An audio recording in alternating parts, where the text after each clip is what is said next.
Good evening, or should I say good afternoon or good morning, depending on where you're at. This is Michael Cross here with another episode of Unlock the Door Radio, where we try to tackle the big issues of the day in society, psychology, and other areas. I'd like to ask everyone here, what could be a bigger issue than in the very near future being able to live a longer life, a much longer life, an enhanced life?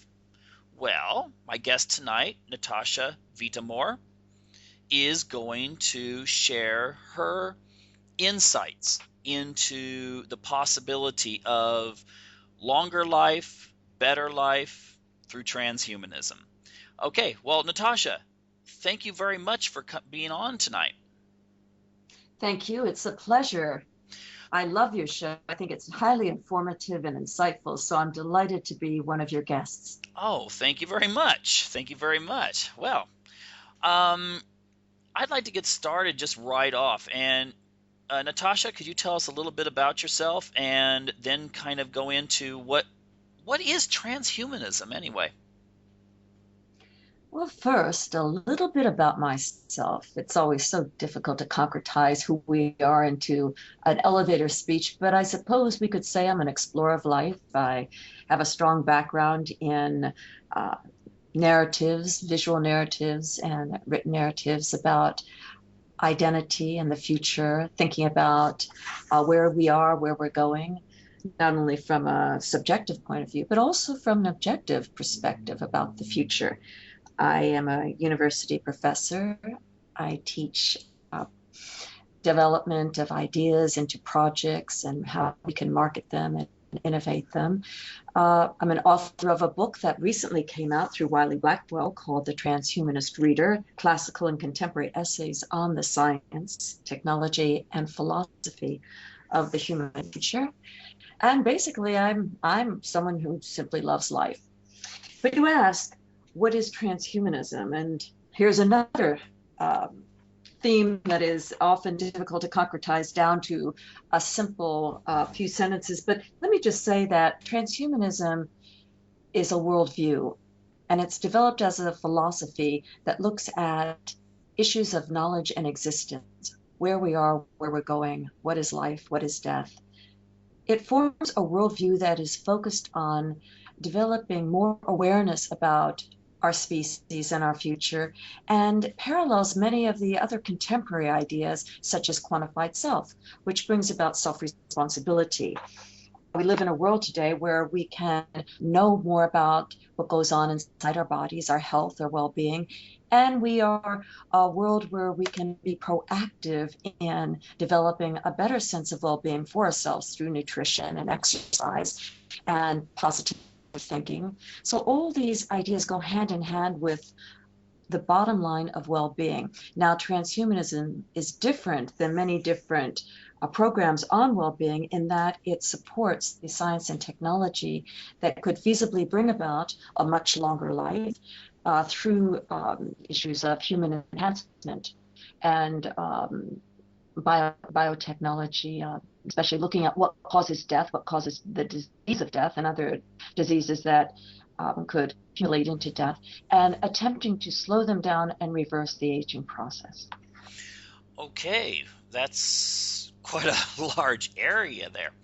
Um, I I guess basically, because a lot of our viewers may have a very limited idea. I mean, you hit them with all of this stuff about living right and exercise, but also applying technology to the longevity process. I have a 12-year-old daughter, and so I'm just wondering your predictions. I mean, I've looked over your resume. You have a Wikipedia page. You're on Facebook. You have lots of interviews out there, very prestigious seminars you've gone to and spoken at. And just to make it a little clearer, my 12-year-old, when she is, maybe 20 years older than she is now, let's just say she's in between the ages of 30 and 40. What changes do you expect to be facing the world in which, what opportunities will she have thanks to transhumanism and the technologies that are being worked on now that most people have never even heard about, even in the developmental stage? It's a very good question. I don't make predictions, but I can respond to this in looking at the effects of social norms, social standards, the changes that take place, the trends that are occurring, where they're leading, how we are in a system, an ecological system of humans and other animals and life forms, and of course the environment. And the balance of that is to stay healthy oneself, to nurture our families and our friends, our society, and to think about the environment in which we live and try to make it as healthful as possible, which is not an easy thing to do, mind you. But for your daughter, say she's 12, where would she be in 20 years? And then let's look at 40 years, maybe 50 years, and 70 years. Well, certainly within 20 years, people will be living healthier for the main reason that it's brought into our awareness, if nothing else. We read about it everywhere. It's on television. It's on all the talk shows. The doctors now have a program on TV. Dr. Oz is on TV, thanks to Oprah Winfrey and her great outreach to people to help them take responsibility for their lives. And many of the other talk shows are actually addressing more and more our diet, how to protect our intestines, our hearts, our lungs, our brains. Brain plasticity is an issue. So all this information that affects social media is around us 24/7. So your daughter, like many young people, are becoming more aware of this, whereas say someone today in middle age or older age had to study it on his or her own. We had to reach out and find this information. So for your daughter's peers, it's around them all the time. Now, the technologies that could possibly develop within the next 20 years that would affect your daughter and her lifespan, and as far as human enhancement is concerned, include the suite of nanotechnology, biotechnology, information technology, and cognitive and neuroscience. And here we're looking at nanomedicine, for example, small, tiny computers that could go into the body and repair cell damage. So they could be reversing the damage brought on by environmental or just the aging process. Biotechnology. Here, an example might be if your daughter were to, let's just say, or anyone were to develop a terrible disease, and that disease could be identified in a mutation of genes or a hereditary genetic composition, the genetic engineering could remove those genes that are causing the horrific disease, or manipulate the mutations. Information technology. Here we're looking at the possibility of strong AI, which would be artificial general intelligence, which could work in unison with the human brain in increasing our memory, developing stronger cognition, different types of awarenesses, increasing our senses, even offering new types of senses. For example, a dog hears more, a cat hears more than the human ears, and certain animals have night vision. Some aspects here might be telescopic vision or microscopic vision. So those would be augment devices for the ocular system. So we've talked about the audio system, the ocular system, and what about the olfactory system, our sense of smell? We could increase our sense of smell or diminish it. And here's another issue with the auditory senses. Perhaps if you're sitting in a room and you want to focus in on a conversation across a room, that would be a type of directive audition that would eliminate certain sounds and increase other sounds. So there's all these ways that we could enhance ourselves through external and internal devices. So you might say, well, how does this affect her in the long term? Well, this would affect her in the long term, which would develop a different type of perceptions than we have today with our limited physiological, biological abilities. So we're looking at a type of enhanced human. We certainly are seeing this with people that have injuries or diseases. For example, prosthetic, roboticized, and AI-driven limbs can at times far exceed the abilities of biological limbs. a robotic arm, a robotic leg, etc. So these are just some of the issues. Now, as far as life extension is concerned, I would assume that in 20 years, living to 100 and healthy could feasibly become more of a norm than a surprise. And if we were able to extend the human lifespan beyond its current limitation of 122 to 123 years, then your daughter could easily live well into her hundreds and even further. And that, of course, would depend on the well-being and enhancement of genetics or biology. Yeah, I just noticed a story today that England's National Health Service may okay for general use. It's been done on experimental basis so far. The idea that for certain mitochondrial disorders that can lead to a variety of genetic diseases, that you'll be the procedure is already here, that you could take the mitochondria from another individual and then replace it into the embryo, and therefore in a sense, I know the headlines say now that people will have three parents, but at this present time, of course, it just means that you're getting a tiny percent of DNA from an individual who's a donor. And that, I think, is going to become more and more common. Don't you agree? Or Yes, I do agree. The term for that is what I call mosaic birth, where the genetics would be of not just two people, but feasibly three or more people. So it's more mosaic. And that could feasibly be a future option for our offspring. In this case, that was on the news today in the UK, they were saying that probably no more than 12 people, 12 women a year would be part of this type of program. And I think the issue here is, why is it necessary? And apparently from the reports, it's necessary because of genetic diseases, which are could be and are often passed on to the child, and it's a precaution. And I think that that's very wise. No one wants to see their darling children suffer from some of these, again, horrific diseases. We want to do everything we can to protect our children and nurture them, and to make their lives as pleasant and joyful as possible. So I think one of the best things that we can do in the world for our offspring, for our children, is to give them the best of ourselves, yeah, not only in our psychology, but also in our genetics.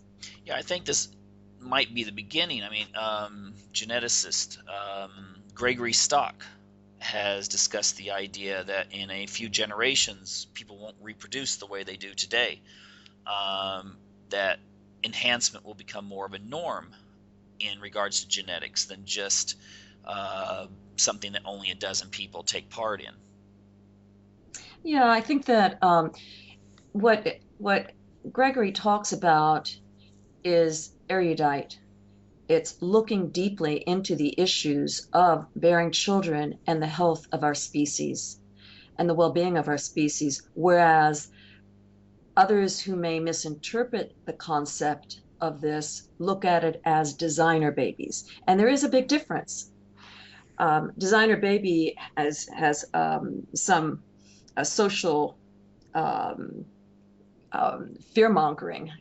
We're designing our babies, how horrible, but that's not it at all. It's not that we want to design babies and make them non-human, or anyone who's researching this or looking at it from a philosophical or ethical or even theoretical perspective.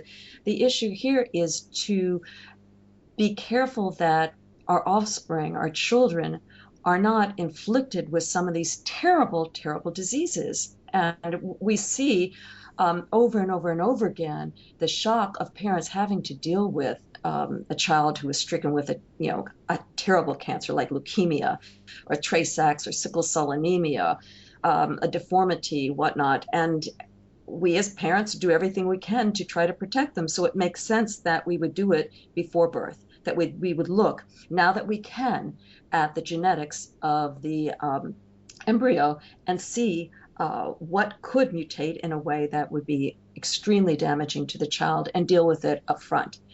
Again, this is not looking at the joy of creating designer babies. It's the joy of creating a healthy baby. Yeah, I recall the news came out, I think it was about a month ago, that Angelina Jolie, when she found out that she had a particular gene that predisposed her to breast cancer, and then, I mean, she took the radical step of having a total mastectomy. Whereas perhaps soon people will be able to go in and have maybe these kinds of genes um, taken out of their embryo so that the child is born without the predisposition. Yeah, I mean, it makes sense. I mean, having your breasts cut off is an extreme step, but one that was wisely taken. I mean, if there's a question about a propensity for a disease that you know that your mother had, which is in direct line to you, then I think her choice was wise in protecting herself. And it doesn't mean that she'll never get the breast cancer or a cancer, but it certainly has resolved her peace of mind for the time now. I've had cancer twice. I've had two different types of cancer, and I was fortunate enough to deal with both of them quite smoothly. But the issue here is that almost all of us have a propensity for cancer because the cancer cells are cells that basically don't die. They just keep on regenerating, causing tumors, and they spread and grow, especially when they get to the point, the third or fourth level, and metastasize. So it's getting these diseases like cancer early on, detecting them early on is our best safety resolve. Yeah, I watched a presentation from I forget his first name, but the physics guy, Kaku. I forgot his first name. But he was making predictions for 2030 and saying that you might even be able just to take a small urine sample in the very near future and be able to find out that you are actually developing cancer, and it could be taken care of 10 years in advance.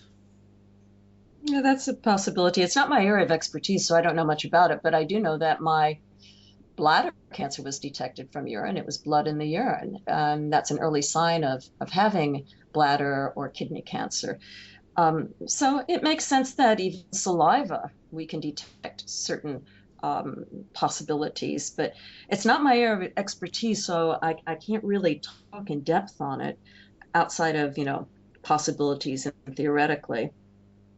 Okay. In regards to prosthetics, what do you see as the future there? I mean, I know that DARPA is working on ways to look at why, for instance, reptilian cells can regenerate. And maybe this could be applied to humans and allow, for instance, a soldier who loses his or her legs in combat to be able to regenerate the legs or whatever missing part. Do you see this as something that's going to be in the near future, or will the prosthetic revolution be so advanced that there won't be really a need to create human tissue? That's an excellent observation, Michael. It's very smart. And it's a complex issue. For example, what if we could all back up our organs? What if we could clone our hearts, our lungs, our kidneys, any one of our organs, and put them in a reserve just in case we need to have our current organs replaced? Well, it would still have the same DNA, so that doesn't really resolve the problem. It's just would replace it at a maybe a more youthful perspective, but it doesn't really resolve the issue. The issue would be that we'd have to have better organs, meaning organs that not only didn't have the genetic mutation that caused the disease in the first place, in that it's a disease rather than an injury. It seems that prosthetic parts are probably more durable, more flexible, and more sustainable than biological parts. And we're seeing that individuals with prosthetic legs or arms are actually streamlining the designs of them. For example, uh, uh, a person who needs prosthetic legs can work with the engineering designers to construct legs that are more in keeping with his or her personality. For example, someone who drives a Harley Davidson may have legs that have an emblem of the Harley Davidson, not the TM trademark of it, but something that looks like, what they're fond of. Or someone who has tattoos may have prosthetic legs or arms that have similar tattoos on them to keep the consistency of the design of the person's style.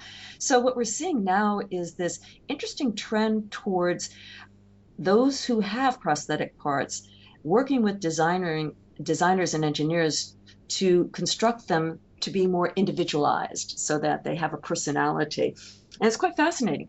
But here also, the prosthetic parts are often more, again, durable, sustainable, flexible than the biological parts. So I think that you really tapped into something that is going to be an issue. If we do need replacement parts, then should they be biological or should they be prosthetics? Now, here's one very important caveat. Today, we have 100,000 people waiting in line for transplants. And those people, if they don't get them, then they could very easily die. And so we have an overwhelming number of people who need spare parts. And they're almost waiting in line for someone to die to get the spare parts. And to me, that's criminal that we don't have a resolve for this, that someone would have to wait for days and weeks and months for a spare part as he or she is dying, rather than to have a spare part already like in a vault waiting for them, like an insurance policy. So it's a very sad situation, and no one really knows what the resolve will be, whether we'll, build them out of biology or build them out of prosthetics, but we know we need them. And so the best way we can do it, I think, is the right way. Okay, now that brings up an interesting situation here, because when we talk about genetics, I can see if someone finds out they don't want Lou Gehrig's disease, for instance, to spread into their children and grandchildren and so forth. And so they could get something taken care of there. They could have their DNA in some way enhanced so that they don't have this. And then, of course, there are going to be people that are going to say, well, I want my kids to have excellent eyesight, and maybe that will be the next phase. Now, in regards to prosthetics, could it happen in the future that these prosthetics will be so good that somebody may desire to replace body parts for cosmetic reasons? I would imagine so.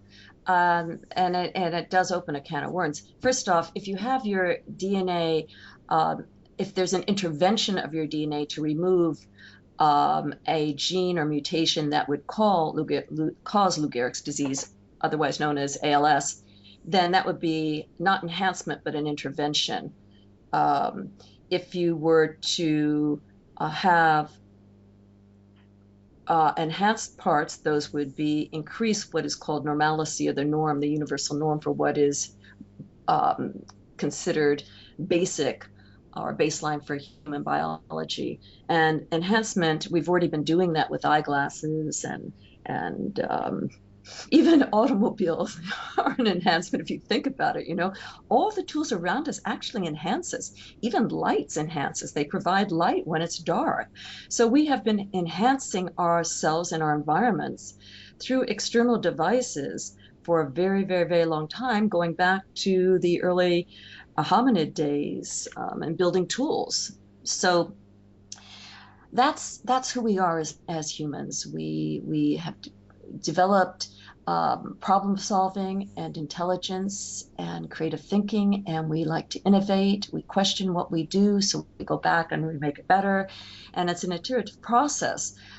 So that's just one of our lovely innate characteristics. So if we go, oh, I want a better part, then I want to enhance myself. Well, we see that with glasses. We see that also with cosmetic surgery. Someone who's aging is enhancing him or herself when they have a upper blepharoplasty or lower blepharoplasty or rhinoplasty or any type of facelift or augmentation, like breast implants, et cetera, or penile implants. These are things people have been doing for quite some time now through cosmetic surgery or reconstructive surgery. But when we get into the areas of, I think what you're alluding to is maybe cutting off a leg and having a new leg put on, a bionic leg that is far more capable than the biological leg, that will, as I said, open a can of worms, because then you'll have the bioethicists coming in and the fights between political and ideological groups as what we should be doing and what we should not be doing. And then we're going to get into a whole situation of what is human and what is norm. And you can just see the courts deciding who we're supposed to be. And it could get very ugly. So rather than it getting ugly, I think what we need to do is understand where we are today, where we're going, and start thinking more about diversity and acceptance of people's aims and desires, as long as it doesn't coerce or damage or harm someone else. What you do with your body is your choice. Again, as long as it doesn't coerce, harm, or damage anyone else, including the environment. Interesting. You bring up the laws. I was reading a while back that France had to change its inheritance laws due to new technologies, because the laws had been written up during Napoleon's era had stated that when a child, if someone dies and they've said, I'm leaving all of my wealth to be divided amongst my biological children. And of course, at that point, the idea was that any child born to your wife, your widow, within 9.5 months would be considered one of your heirs too, because this was your child. And it just hadn't developed in the womb yet. But with just something as simple as freezing sperm, the law had to be changed to be more in line with DNA, because I've heard, for instance, several soldiers who had, they'd gotten married, their high school sweetheart went off to the Iraq, but they saved sperm and they were killed in Iraq, and yet their wives still wanted to have children. And so maybe the man's dead for 3 years, but he's still having a child. And that's just the simple thing about how laws have to adapt to the new technology. How do you think this is going to affect law in the future, as in all of these areas? Well, we just saw actually this week where a law changing for gay marriages, and then the repercussions about that are, what about 401ks? What about Social Security? It's going to really have some dramatic aftermath. It's wonderful that there's more freedom in who you marry, not having to be one sex or gender or another, that you marry for love, not for gender distinction. But the way our rules are written, a spouse gets Social Security. So how is that going to affect a damaged structure known as Social Security in the coming years? It's already in very bad shape. It's going to be in worse shape. So we have to think about how some of the things that we want could affect everyone else.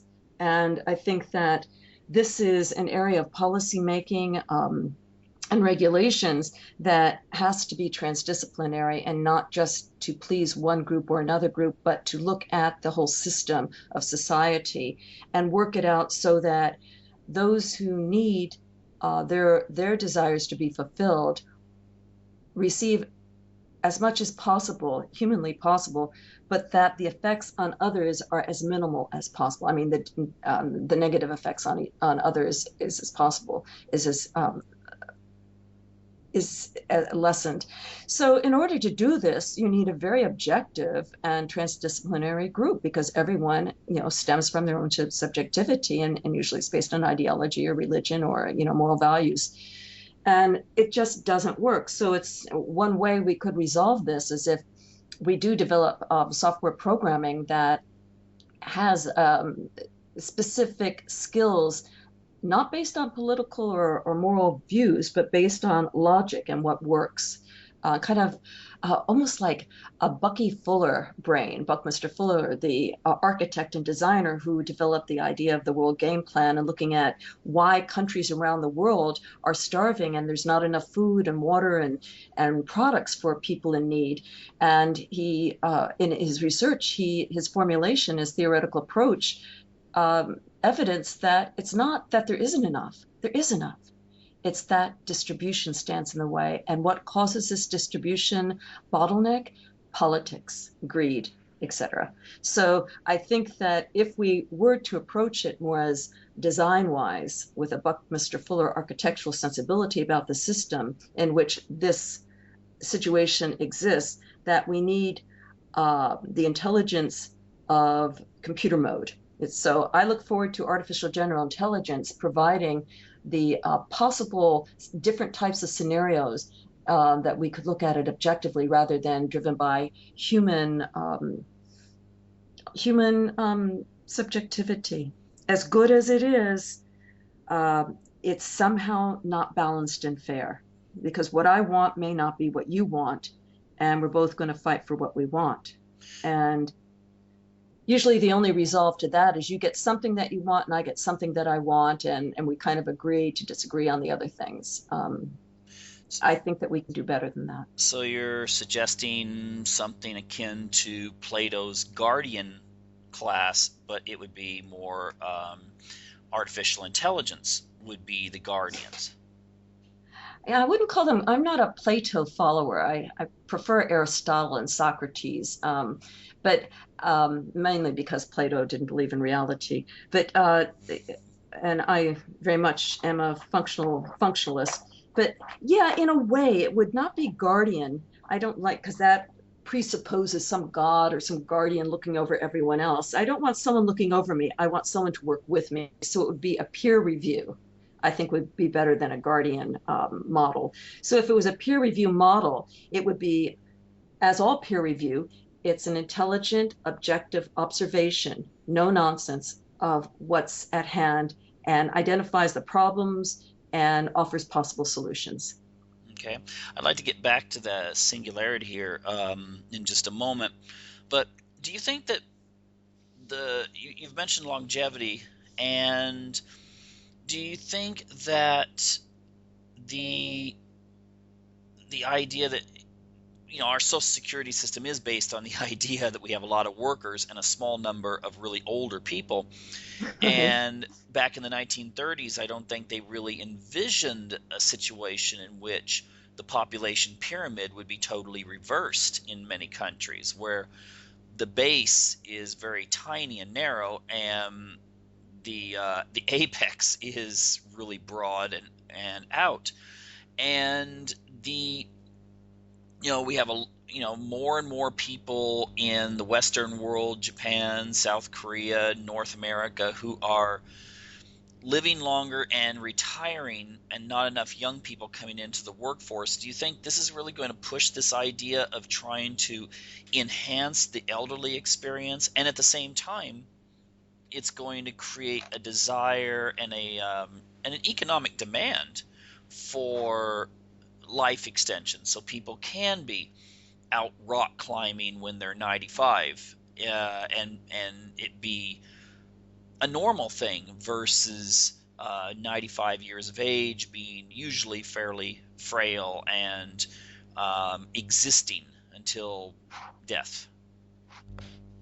It's a complex issue. On the one hand, we have people claiming overpopulation, people shouldn't be living longer, but the truth of the matter is 20 of the developed countries in the world and semi-developed of a population reduction, in the minus rather than in the plus, and we have a number of countries that are in the kind of a standstill. So in the long run, we very well could have lowered population and actually need to reproduce more. So the trend eventually is going to be a reduction in population rather than population increase. So what does this mean? That it really stands out in what you're saying. So, what are some of the possible strategic resolves? Number one, people living older have to have something to do. You don't want to just live older and play golf all day.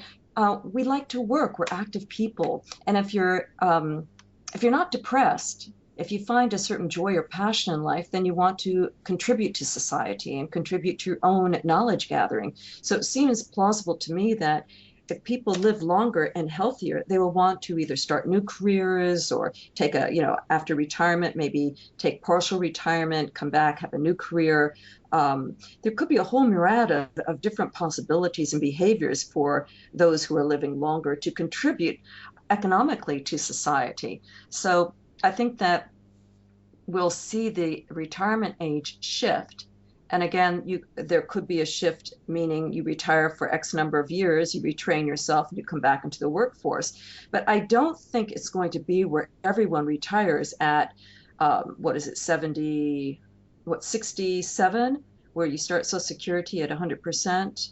I think it's 63 where you get partial and you get a reduction if you keep the full amount if you wait longer.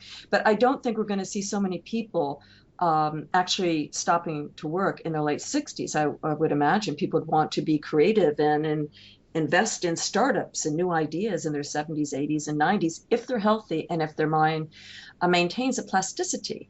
And the way that we can help improve the health of our brain is to exercise it. So I think it will be very plausible that we'll see the idea of retirement totally change.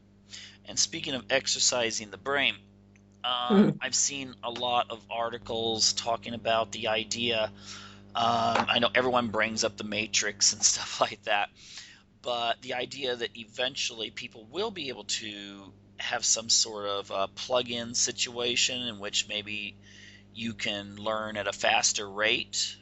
Do you see this in the future? Oh, definitely. We're already doing it with our computers. In fact, my computer is a very smart working memory for me.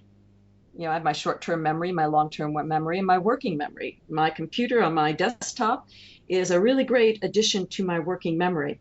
But I think that we'll see something that we call the meta brain. And it's like a device, an augmentation, an external, or it could be internal, where it adds to the cognitive properties for stronger cognition, a more durable memory, better correlation of ideas and images and memories in our brain, more sophisticated ability to recall situations, to remember colors, shapes, sounds, forms, information, basic data more readily. So I think that would be absolutely fantastic, and this would require artificial intelligence to be sure.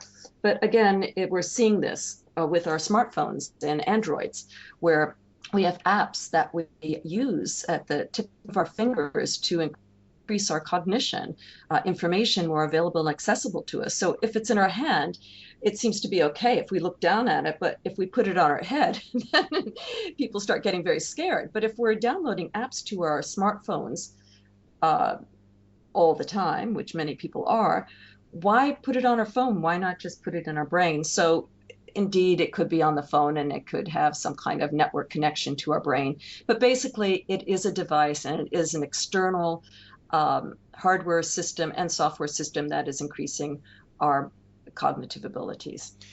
So it's already here. It's just going to become sexier. Let's put it that way. I see it becoming more streamlined, better design, more fluid. It could be in our clothing. It could be in our hair, as a matter of fact. It could be invisible, or it could be very streamlined and obvious. So I think there's going to be a lot of different styles. It could be jewelry that we wear around our neck, or a headband that we put on our head could have all sorts of performance capabilities to increase cognition. So I think that the whole new area of jewelry and design are going to really get into wearable technology that enhances human physiology. Yeah, it's interesting. I mean, if we think about it, I know there's been articles about the new Xbox that can read, if you're sitting on the couch, it can pretty much read your mood and so forth. And this is being applied more to appliances and so forth, to where it's not going to be like, I mean, it seems like maybe the line between adamant and inanimate objects might become blurred thanks to this technology. Exactly. Yeah. We think that if we can't see it, it's not there, but that's not necessarily so. We're able to identify atoms. We're able to build tiny, tiny computers through nanotechnology, molecular manufacturing. And if we're able to move atoms, we certainly will be able to move matter at a very distinct level that is unseen by the biological eye, only detected through very strong microscopes, electronic microscopes, etc. So I think that we will be able to move matter at a level that we can't identify easily as we are now, but certainly can manipulate. Yeah, this is interesting. I mean, I know there's probably some listeners that are thinking, yeah, and in 1960 they were predicting flying cars and moon stations and giant cities in space, but the it seems that those are things that we could have done. I mean, we have the technology, we could have done all of these things, except that there's the issue of a cost and a resolve. And would people be willing to do it? Whereas this technology seems like it's getting cheaper and cheaper and cheaper, but things are getting better and better and better, according to what's that concept of Moore's law, the idea that our computing capabilities are advancing exponentially, and our cell phones have better computer technology in them today than the computers they used to get men to the moon back in the 60s. Yeah, it's interesting. Yeah, and you might think, well, if we don't have flying cars, what have we really done? We said we were going to. All the predictions said flying cars, and we don't have them. But we have something far better than flying cars. I mean, do we really need flying cars? Probably not really. What we need is a smarter transit system. Flying cars would be a little bit cluttered in our atmosphere and probably cause more environmental damage at this point without, solar generated powering systems. But what we do have today that wasn't predicted, that wasn't imagined, is something called the internet. And what has this internet brought us? Something far more exciting than flying cars. We can communicate with anyone pretty much anywhere at pretty much any time around the planet in a matter of nanoseconds. So, I mean, as long as you have a good, ISP and your server and computer are doing well. So this is amazing, actually. And wow, when you think about that, it's like, who cares about flying cars? Look what we've got here. We've created a whole new set of memetic engineering systems for people to communicate with each other. Not only that, we've built these metaverse environments, these virtual artificial environments where people build avatars and go into these environments like Second Life. And they are different characters. And you can have 1, 2, or 3 avatars, however many you want, and they could look very different. And each one could have a different personality. And they coexist with you, your central identity. So it's very interesting where we've come. It's far more in depth as far as human evolution and human psychology and human innovation than a flying car could possibly be. But we will go back to the moon and we will mine asteroids. Thanks to the X Prize, there's a lot being done in the development of space tourism and looking at asteroids and possible jobs for people and near Earth orbits. And it takes time and money, but I think the X Prize did a lot to bring the space industry away from government control and into the private sector and the public sector, where people can invest in building research and development institutions to look at what type of vehicles do we need in space, what type of environments, what types of lifestyles we will have while we're in space. Yeah, that's going to change things a lot. I'm just thinking too, could you elaborate a little bit more on the nanotechnology and where we're at now? I mean, I think most people don't really realize exactly what you're talking about when you're saying a machine will go inside of you and and change you from the inside out. It's easier to talk Oh, about sure. spaceships going into space than it is talking about micro robots going into your intestines. Right. Yes, I can see your point very clearly. Thank you. Um, yes, nanotechnology basically means tiny machines. They're nanoscale. And when I talk about these tiny machines going into the body, I think if we look at it like a virus going into the body, they're tiny, tiny, and they work within cells, and they inhabit cells and they cause disease. Okay, so instead of it being a bad thing like a virus that makes us sick, it would be a good thing that helps make us healthy. So if we look at our biology, we're comprised of many cells, and these cells carry our DNA and instructions. And down at the proteinomic level, they're doing certain reactions, interactions that are programmed for whatever part of the body they're in. For example, the bladder is comprised of cells that are called transitional cells, and those cells form the bladder. So we're made up of cells, small cells that form organs, that form systems, that form the entire body. When we think of a cell has a nucleus in it, by and large, and it is programmed to do a task. It's like a little machine. So nanomedicine is the field of nanotechnology, which would build the machines that go into the body at a cellular level. So when I talk about nanotechnology going into the body, I'm referring to these tiny nanomedicine cells that are little machines, much like a cell itself, a biological cell. And they're programmed to do certain tasks. And it's as simple as that. As complex as it sounds, it's as simple as that. Now, having these made and having them work with the body and programming, that's a difficult thing. But look how far we've come with programming itself. And one might say, well, getting machines that tiny and how would we build them? Seems very difficult, but we've been doing it for quite some time. So I think that one of the issues here is we don't, as people, we're not that familiar with our own bodies, but we do know that we're comprised of cells. And when we think about computers, we think of big, chunky things, but we need to start realizing that they're getting smaller and smaller and smaller. And at the molecular level, these tiny computers would be the same size of the cells in our body. Okay, so theoretically then, a person might be 85 years old and you might have that. I don't know if you ever saw that movie Benjamin Buttons. Oh, I love that movie. But in theory, a person could, in the future, have these nano robots programmed to get the person to go from maybe 90 years old to 40 or 30 or who knows how far back. Yeah, theoretically. But to me, it sounds like a lot of bother. I mean, why take an old body and then work really hard to make it, look like, why take an 80-year-old and try to make it a 40-year-old? Why not just get a new body, for goodness sakes?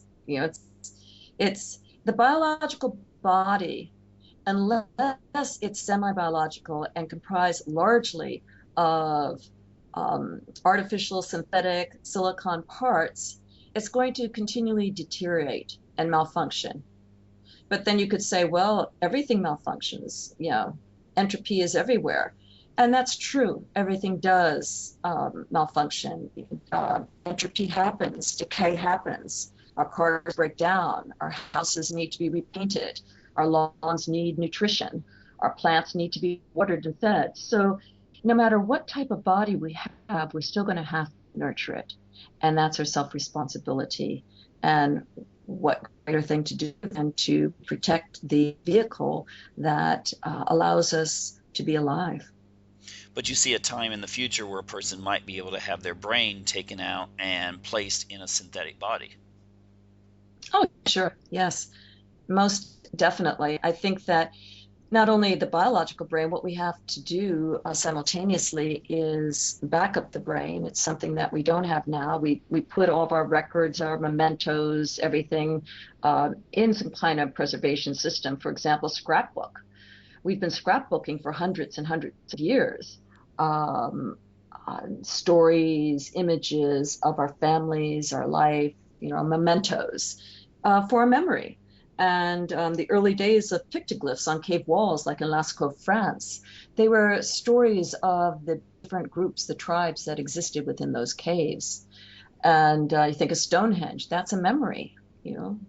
But over time, when we developed film, chemistry of film and cameras, photography, and filmmaking, we preserved images in chemistry in the film format. And then we developed electronic formats like videography and video cameras, and now digital picture taking. And we preserve images or likenesses of ourselves, still or moving. And we put it on YouTube. We have it on CDs or DVDs. And we're recording our voices on audio. And these are all devices outside the body that have been functioning as memory banks for us in culture over time. So in the future, it's very possible that we would be able to back up the brain in a digital system. And this is not an easy task, and it may take years and years to succeed at, but certainly there's tremendous research and development in this area at leading institutions, universities, and developmental institutions that are looking at neuroscience, cognitive science, and computer programming. How do we get the brain, the neural network of the brain, copied into a digital format?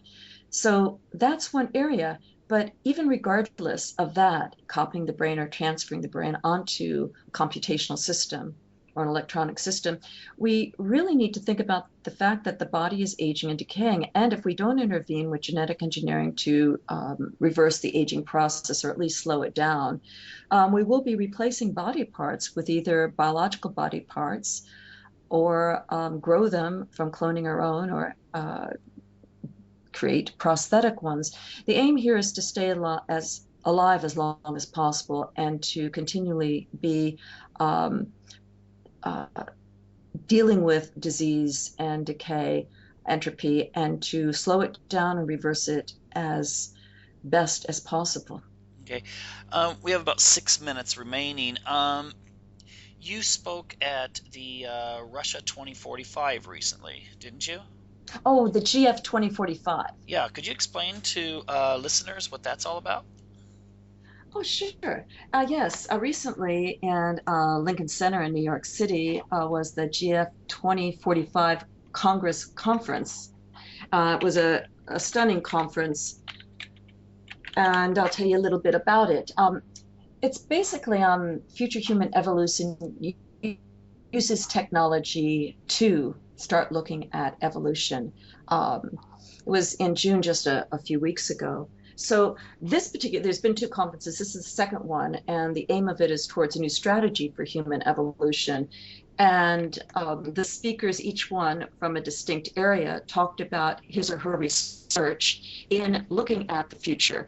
For example, Roger Penrose, Ray Kurzweil, George Church, Ed Boyden, Theodore Ed Berger, Peter Diamandis, James Martin, Martine Rothblatt, all excellent entrepreneurs and innovators of specific areas that fit into the area of life extension. So we're looking at both nanotechnology, biotechnology, information technology, theory, religion, spirituality, life extension, and for me it was body design, prosthetics, robotic arms, etc. So the conference brought together, and robotics, that was one great area of the conference. So it brought together these thinkers, myself included, to discuss where we're going and how we're going to get there, and the latest advances, not only in science and technology, but in human nature.